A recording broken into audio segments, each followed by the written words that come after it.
السلام عليكم. النهاردة هنتكلم عن التي بي ان اللي هي التغذية الوردية الكلية اللي هي التوتال بارنترال نيوتريشن. هنعرف ازاي نستعملها في حالات ايه، وايه هي الحاجات الواجب ان انا اراعيها في تحضيره او وانا بديه. طيب امتى بديه وامتى وايه الحالات اللي انا بديها في بستعمل فيها التي بي ان؟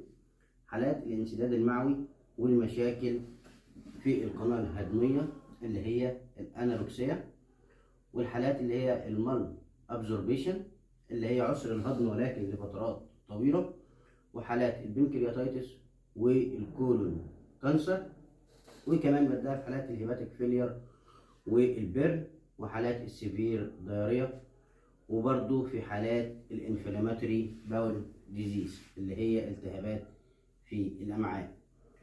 طيب ايه اللي انا ممكن اراعيه وايه الخطوات الواجب ان انا اراعيها في اعطاء التي بي ان؟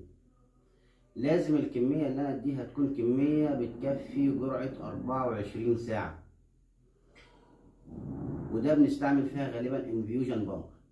ولازم كمان ان انا اراعي التعقيم في وقت التحضير وبرضه في وقت الاعطاء، وان انا ببعده عن الضوء.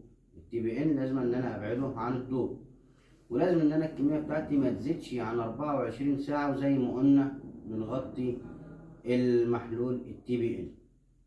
طيب محلول التي بي ان ده بيتكون من ايه؟ بيتكون من امينو اسيد، وبيتكون من الكترولايت وديكستروز وفيتامين، وكمان بيتحط فيه فات وسترايل ووتر.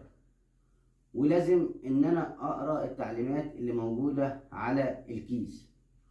ده بالنسبه للتي بي ان اللي هي التغذيه الورديه الكليه.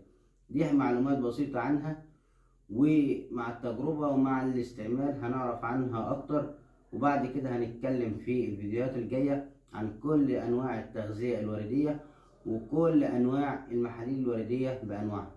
شكرا.